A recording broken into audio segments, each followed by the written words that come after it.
Et de retour, Imre, pour ce dernier match de la soirée. BO3, dire contre Jackie. C'est-à-dire contre Jack G, le retour des vieux de la vieille après avoir vu des phases plutôt nouvelles quand même. Nuxic Armani, c'est plutôt récent. Là, on repart sur de l'ancien, sur du vieux dinosaure, sur du déambulateur tout simplement, dans le cas de Jack G presque. Et on va voir ce qu'ils ont dans le ventre sur Legacy of the Void. Tu voulais peut-être dire défibrillateur. Ouais, ou déambulateur. Déambulateur, ça marche aussi. Pardon. Effectivement, le défibrillateur.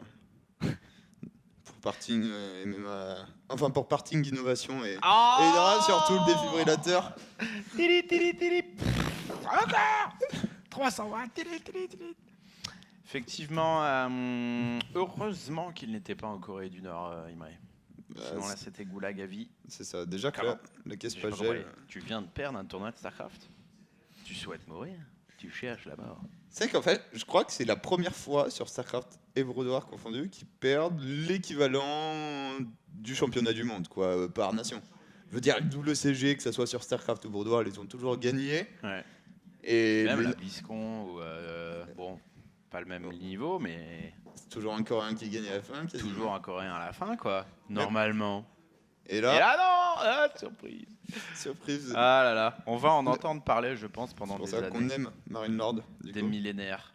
Tout à fait. Moi, je suis un petit peu doudounifié, mais sachez que l'amour de Marine Lord est bien présent. Ah, on ne voit pas le tatouage, malheureusement. Ok. Bref, il est là. Il est là. Je l'ai dans la peau. Je t'ai dans la peau, mon Marine Lord. Ah, ça te fait plaisir. Je ne sais pas. Dire contre Jack G, c'est parti. Avec plus de StarCraft et plus de skill dedans, on rappelle l'enjeu. Le winner de ce match passe en demi-finale. Hero 4 donc, qui sera commenté demain avec la finale. Ah, c'est ça, demi plus finale demain, tout en best of 5. Comment on a transité 3BO5. 3BO5 demain pour déterminer qui sera le deuxième tenant du titre de membre CODES. Et ensuite, à savoir qu'il y aura donc 30 places qui vont être ouvertes en une espèce de première ligue. Vous n'êtes pas bronzé chez OG. Eh bien, toi en tout cas, tu es très observateur, Sigur Blard. C'est ça. Quand je travaille, je suis devant un ordinateur. Quand je ne travaille pas, je suis devant un ordinateur. Point commun, je ne suis jamais dehors. Quand tu es dehors, vu que tu vas très très vite avec ta trottinette, en fait, le soleil n'a pas le temps vraiment d'impacter Imre d'une manière ou d'une autre. Je regarde, on se regarde. Pas souvent puisqu'on est à Paris. Je t'aime pas, moi non plus, merci. Alors, le petit faucheur qui est embrayé par Jack G, qui va chercher, voilà, à chipoter un peu d'informations, poser des petites mines, être une nuisance de manière générale. C'est un peu ce moustique qui ne fera pas de bouton à la fin, mais qui est quand même là. Celui qui est là juste pour t'emmerder. Tu as conscience de sa présence, il n'y aura pas de marque réelle, mais tu peux pas l'écarter de ta tête parce qu'il fait bzzz, bzzz. Ok. C'est bon, j'ai perdu fond. Enfin, Ah merde. la gloire. Il aura fallu attendre 2016. Premier oracle. Conseil crépu. Et probablement, eh bien, une perturbation dans la force, Imre. Est-ce que tu as vu Star Wars, bien sûr? Ouais, j'ai vu Star Wars du coup. Tu as aimé? J'ai pas été déçu. Donc tu as été un peu déçu. En fait, j'avais pas d'énormes attentes. Et du coup, il y a 2-3 trucs qui m'ont saoulé, mais comme dans tous les films, mais genre j'ai passé un bon moment quoi. Disons que s'il y avait genre, je sais pas. Après c'est dur en fait de juger un film comme ça parce que c'est Star Wars et que c'est le 7ème et que c'est le premier qui est pas fait par George Lucas. Mais si tu regardes 1, 2, 3, y a pas de souci, ça aide à faire passer l'éventuelle déception. On va s'en sortir ici, oui, on va même mettre la mine sur Adept, on aura profité pour voir ce bâtiment qui est la rebobée, mais pas cette petite arnaque. On va faire beaucoup d'adeptes et des adeptes qui vont taper vite, qui vont taper fort. Ouais, c'est chrono-boosté, un timing de la part de Dir. Ouais, voilà, on l'a dit, Dir, détenteur d'un bracelet, champion GSL. Et ça vaut des points. S'il a préparé son timing, à mon avis, c'est qu'il est propre. Il est serré dans ses bottes. Ouais, on va voir. Hein. Les adeptes qui sont aussi beaucoup plus facilement micro une fois que tu as l'upgrade de vitesse d'attaque, puisque toute la difficulté de micro l'adepte est due au fait que. Enfin. Il tape lentement. Ouais, il tape lentement et l'animation est dégueulasse. Et ça n'a pas beaucoup de portée.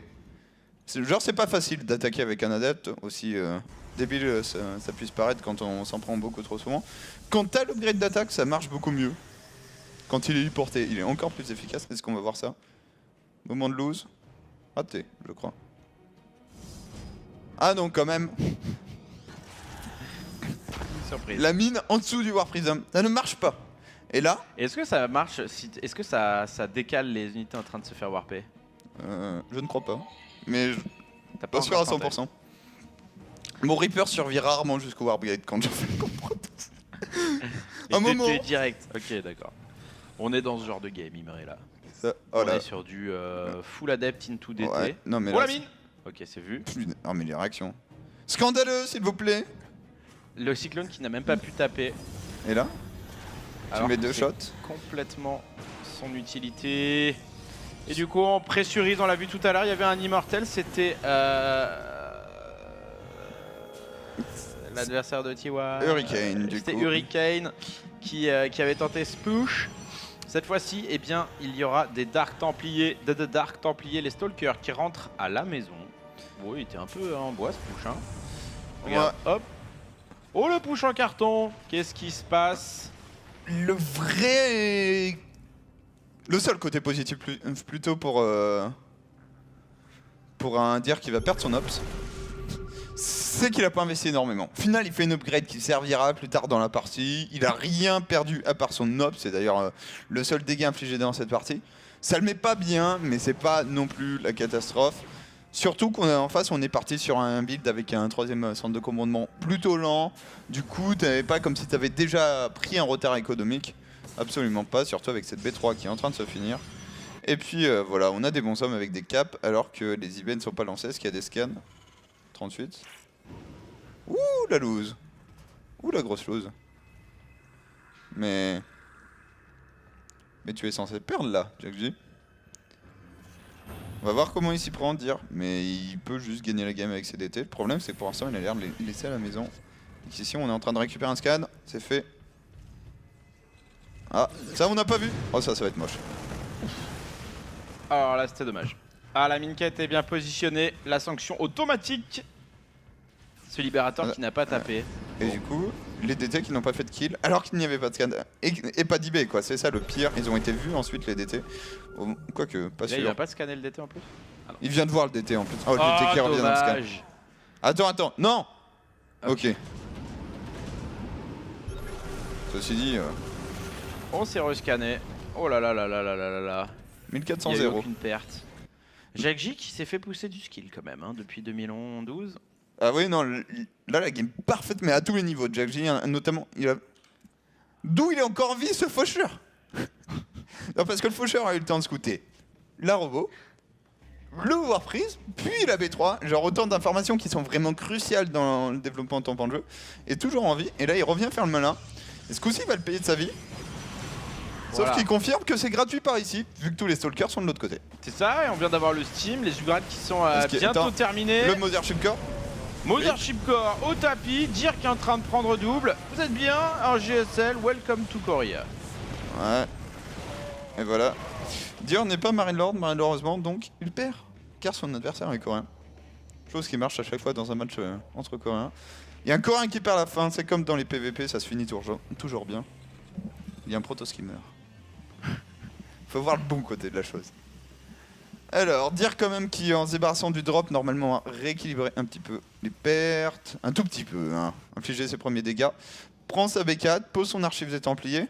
Et surtout, au final, dire... Certes, tout ce qu'il a tenté agressivement a fail, mais sa macro n'a pas été touchée. Du coup, là, c'est 66 propres qui mine. Il pose ses bases, et ce qui lui permet d'être toujours bien présent dans la game, puisque... Certes, il a perdu un peu plus de ressources que son adversaire, mais si t'en mines énormément, 1300 en 2 diff, ça change pas les games. Libérateur ajouté par Jack J. Et le triple drop. Jack J qui aime bien dropper alors qu'il y a la masse de Blinkstalker à côté. Un homme brave. Ça c'est vu. Le map control est quand même très beau. Et de la part des deux joueurs, je crois que c'est pas mal du tout. On voit beaucoup de choses. Et du coup, c'est vu anticipé. Oh là là. Raté. Contrairement à Contrarimo, lui qui ne s'est pas raté au moment de choisir Usopp, puisqu'il rejoint la road to poutre. Et là, les adeptes vont enfin pouvoir infliger un peu de dommages, puisque ce War Prism a réussi à échapper au Libérateur. Déjà 5 SCV, le maraudeur qui tank un petit peu. War Prism qui va te prendre cher ici. Attention, attention au milieu de la carte. Ouh, dommage, on n'est pas passé loin. Tenchi qui a eu chaud. Très bon wall. Faut à tout prix le faire en fait. Un des comptes des adeptes en Terran, pour le coup, c'est de waller puisque la race le permet. Oh, le passement de jambes ici, encore une fois, les adeptes sont d'une pénibilité pénible. Et mine de rien. Maximum pénibilité. 14 SCV tombés plus tard. Putain, mais c'est trop rentable les adeptes, c'est un truc de ouf. C'est insupportable. Après, je pense que pour le coup, ça fait partie des unités où plus on va avancer dans le jeu, plus les joueurs vont devenir excellemment bons pour gérer les adeptes, mettre leurs unités aux bons endroits, anticiper la shed, etc. Et puis toi, tu perdras toujours par contre en ladder. Ok. Là, faut qu'il fasse gaffe, dire il est vraiment dans une bonne position. Genre, il y a sa B4, il y a ses upgrades, sauf qu'en face, il y a 6 libérateurs et une bombe pot bio. Il peut encore perdre une fight en fait, tout simplement le bondir. S'il a pas des gros storms. La storm sur les zélotes. La deuxième est bonne. C'est comme décalquer un libérateur aussi au passage. Est-ce qu'on voit ces autres archons? Non. Nouveau War Prism, hein. Je crois que c'est le... Ah non, c'est le second. Je crois qu'il en avait perdu deux. Ici, une petite trompette bio qui donne la chasse à cet immortel qui va s'en débarrasser. Attention par contre, l'archon qui prend cher aussi. Il y a deux autres immortels, mais on est plus dans la protection des libérateurs. Et là, tout l'avantage pris par Dir, mine de rien, va falloir le convertir dans une armée qui fait mal parce que Jaxi, ben, lui, gagne tranquillement ses fights petit à petit. Il est en train de tout rallye. Oh là là. Par contre, pas forcément une bonne idée de tout charger dans les Medivac. On repositionne les libérateurs, la grosse storm. Ouais, bonne fight là pour Dir qui chope Jaxi à un moment où celui-ci était à poil. Attention, les deux mines. J'ai de la peine pour les Protoss à chaque fois qu'ils se prennent une mine quand même. Ah, celui-là il se l'est bien mangé dans les dents hein, quand même. Il n'y a pas eu de débat. Attention la Storm ici qui pourrait quand même renverser la chose. Dir qui est en train de revenir avec ce Switch Storm. Bientôt le plus 3 d'attaque. Il fait mal Massimo. Double Stargate en plus. Double B5. Stargate B5. J'espère juste que il a un ops. Non, c'est bon. Va bien s'en sortir. Pas de blague. 2-2 qui est en train de se finir pour Jaxi, qui joue vraiment le style Mass Liberator du pénible. Hein. Je fais même pas la range, par contre j'en produis beaucoup. C'est pour ça qu'on va double Stargate probablement. Une transition de tempête pour pouvoir un moment gérer les libérateurs. Il y a un ops ici. Ça serait bien de l'utiliser. Et du coup, toujours plus de storm. Combien on a d'achetés? Ouais, 10 achetés de partout. Dans l'armée principale, dans la B2. Oh, il s'est remangé la mine là. Ouais, qui a fait 3 kills de plus. Là, il va pouvoir tuer celle-là, mais bon.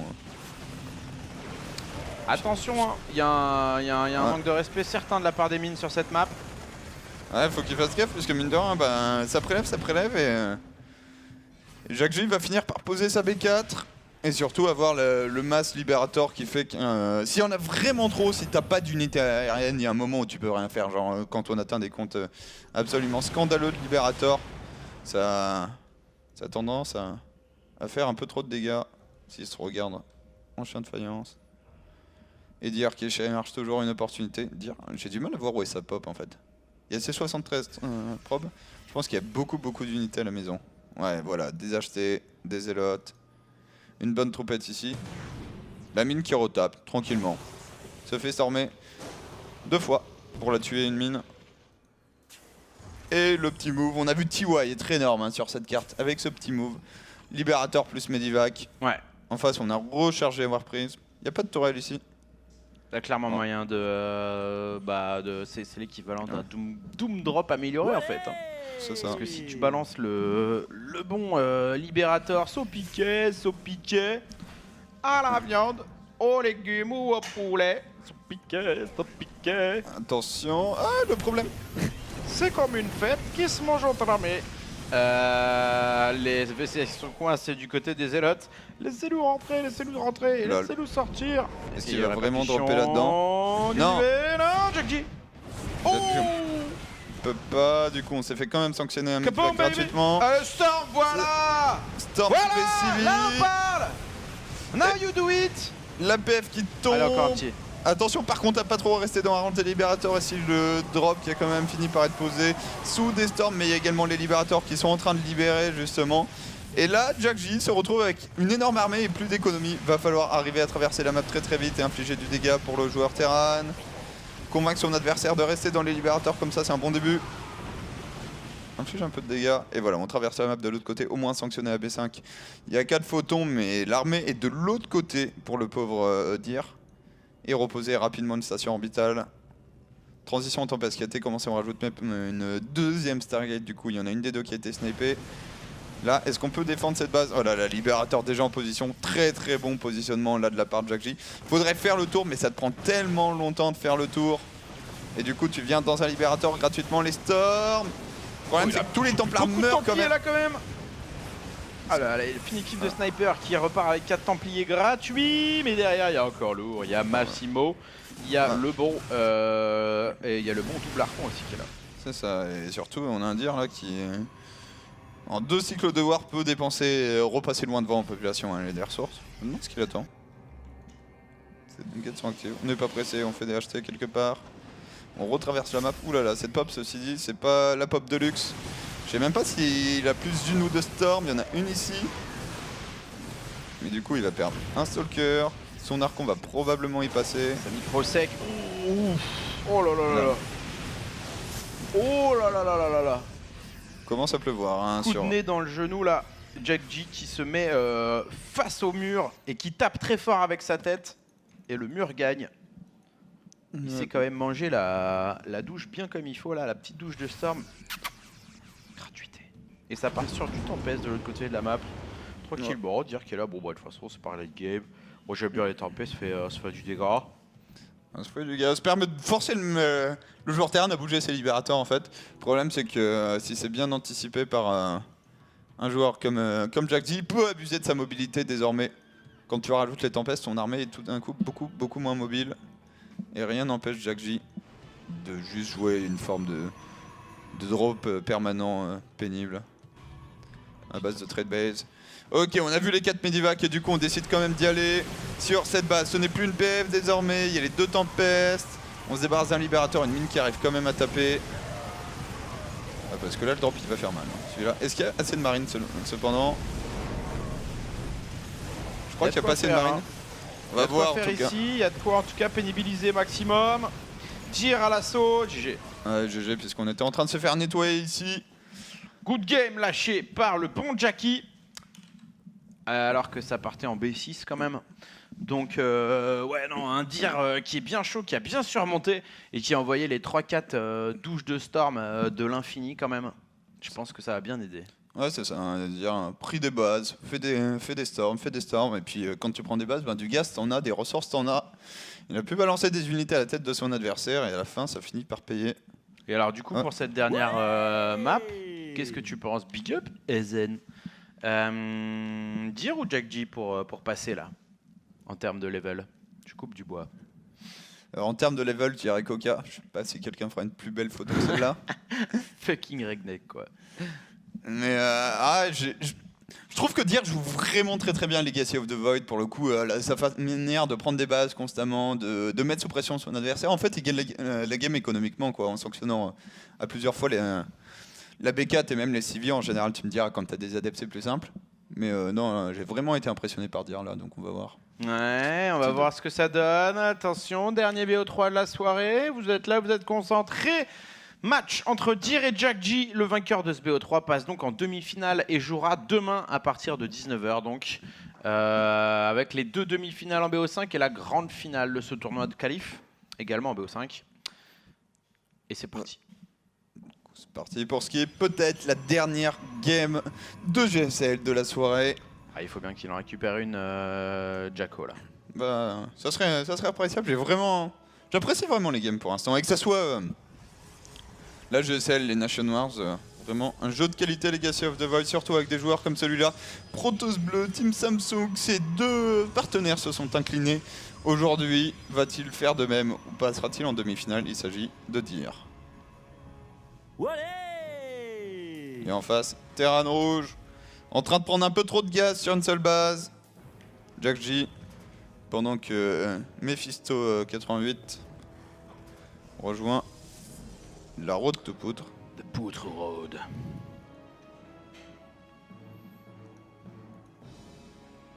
Alors.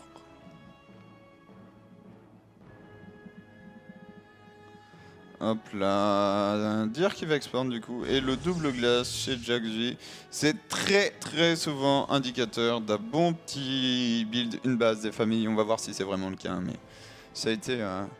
Il y a des possibilités dues au fait que l'overcharge étant sur les pylônes. Certes c'est fort et ça tape super, ça fait super mal quand ça tape, mais ça ne tape pas très loin. Ça tape moins loin qu'un tank par exemple. Là où avant, quand tu faisais un build d'une base, le proto s'appuyait sur son Nexus et tu avais perdu.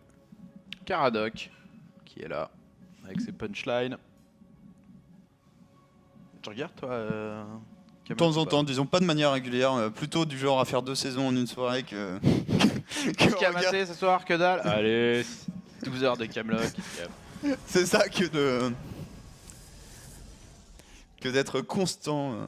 Mais j'ai été plaisamment surpris que ça reprenne du coup. Soon, normalement. Alors. Ah, ils vont pas faire une version d'ailleurs avec Robert Downey Jr. de Camelot en roi Arthur. Je crois qu'ils vont faire ça, une version Ringen de Camelot. Ah, ouais. Nice. Avec le bon Tony Stark. C'est parfait. Ça peut être marrant. Il a un peu le même humour, un peu pince sans rire. Le bon Robert. Robert Downey. Ceci dit, le look d'Astien est pas mal aussi. Oui. Je veux dire, un charisme et une prestance physique sans faille. Et Rapid Stargate pour dire. La Rapid Stargate qui va faire du bien. C'est vraiment le meilleur truc possible contre les build one base. Et alors là, dire, elle est absolument pas au courant de ce qui est en train de se passer. Ceci dit, ça c'est interdit. Convention de Genève, cette probe doit être... Tu vois Bachar al-Assad, c'est rien à côté de cette probe. Regarde. Oh merde. Ah dur. Et alors là, tu viens, t'as 5 marines.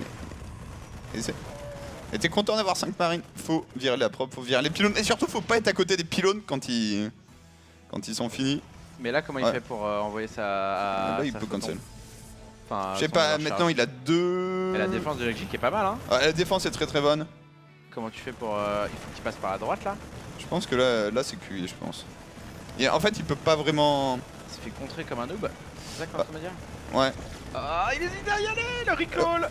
Oh là là, la défense de Jack J sur ce move là quand même, qui est royal. C'est ça, bien aidé par son petit build one base, mais la défense qui fait du bien, et surtout qui met du coup le bon Dir dans la douleur.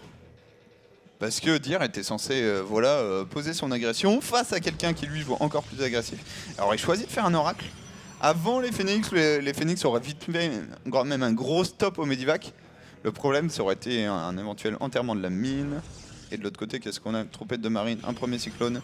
Il y a des libérateurs et un CC, donc on est que sur une pression. Ok, la mine qui est tombée. Petit bug d'animation là. Par contre, il n'y a rien ici. On va rentrer... sans trop de problèmes. Et le retour du bâton. Ça, ici, Laura qui traverse, mais qu'est-ce qu'il y a là? Rien. Lol. On cherche des unités de l'entière. Parce que certes ici, il était... Mais non. Oh la surprise. Oh la game. Ouais, attends, je pose B3. Je crois que tu peux appuyer sur la souris si tu veux avoir plus de sensi. Ah d'accord, c'est ça qui m'a mis... Et le Laura Glizzy qui est en train de s'énerver sur une add-on. Attention. Cette game qui part sur les chapeaux de roue, il met. Sur un chapeau de roue et surtout qui part très bien pour un Dir qui soulève des unités tranquillement. Va se défendre. Un peu ici et l'oracle. Tentative de micro-move de la part de Jack J. Jack J qui repart. Jack J en fait il est en train de finir son deuxième CC, ce qui est très bien. Ah non pardon, c'est son troisième. Ah ça va alors, j'ai rien dit.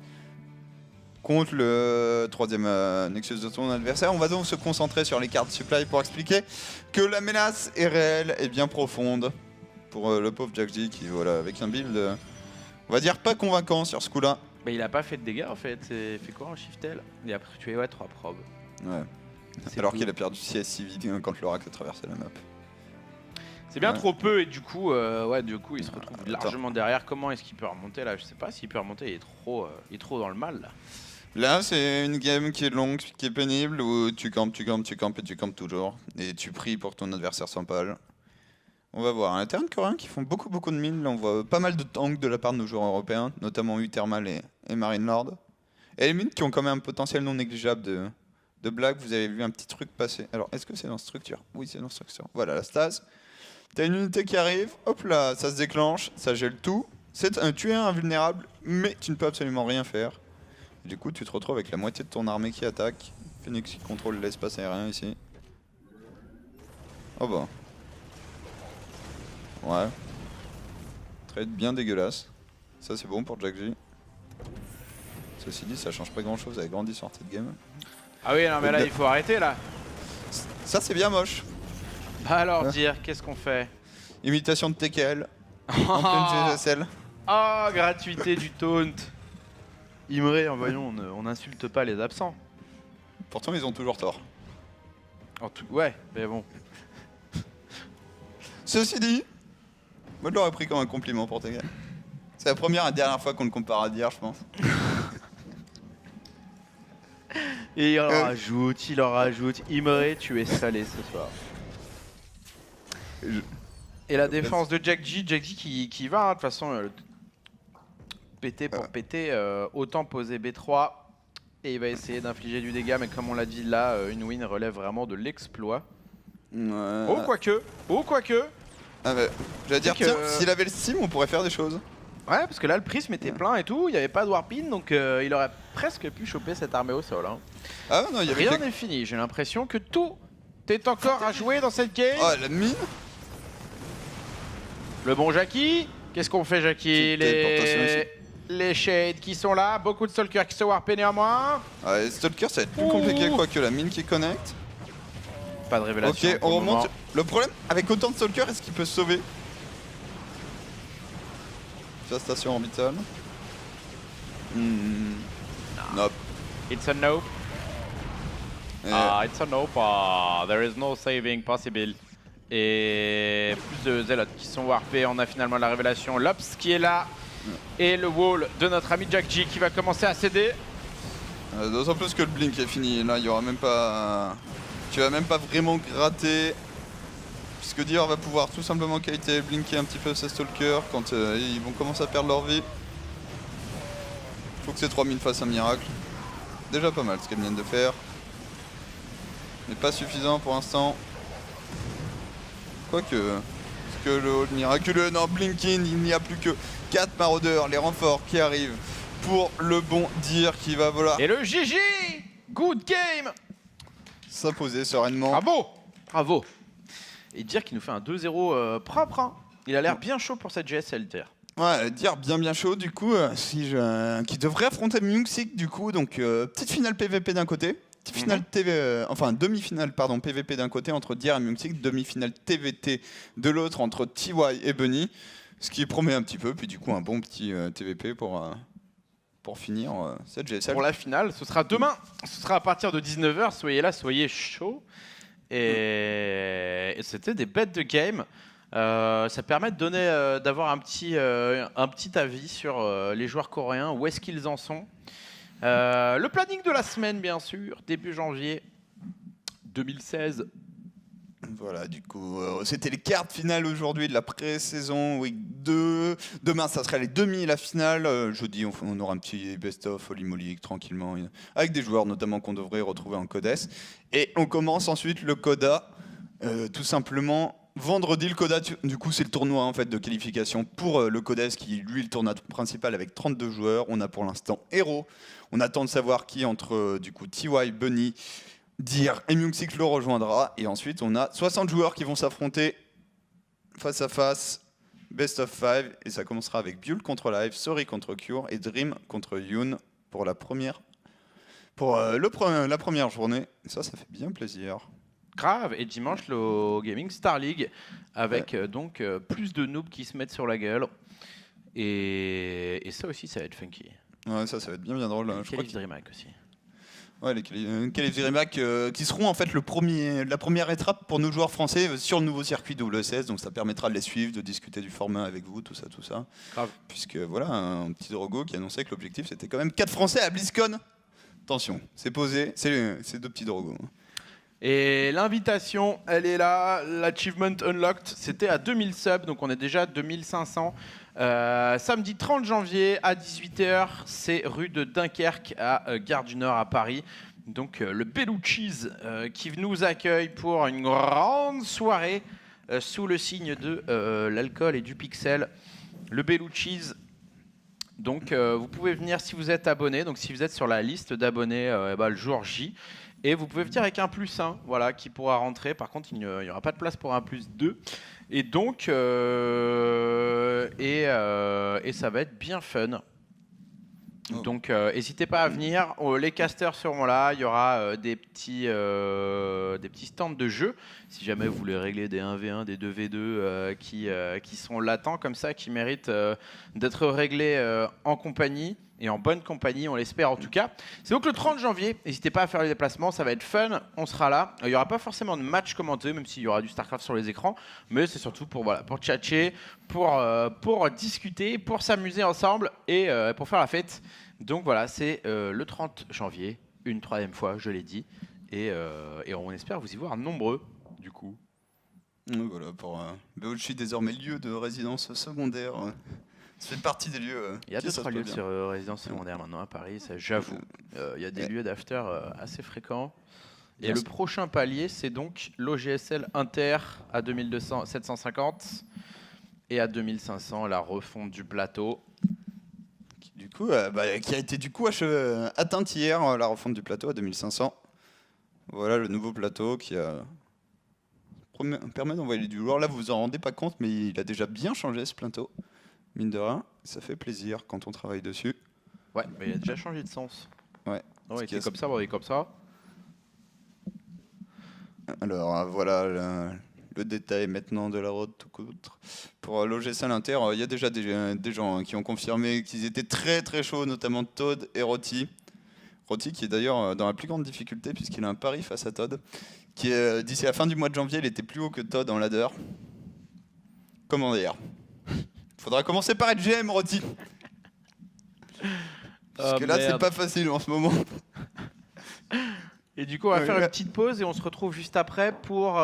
du coup, on va faire une ou 2 games, j'imagine. Ouais, on va faire des petites games avec les subs, je pense, du coup. Carrément. Donc, si vous êtes sur le client du jeu, n'hésitez pas sur Legacy of the Void. Pointez-vous dans l'OG Sub Crew et venez vous faire éclater par Imre. Ou alors me mettre la doublette. En 1v1 et on finira la soirée comme ça, gentiment.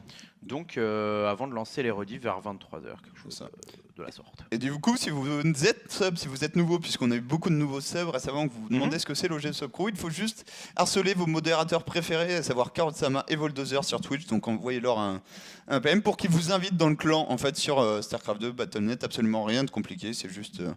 Faut commencer par récupérer Voldozer ou Karotsama. Il y a une petite invitation sur Twitch, contactez-les et ensuite vous retrouvez sur Battle.net. On fait une petite pause, on se retrouve dans quelques petites minutes. À tout de suite.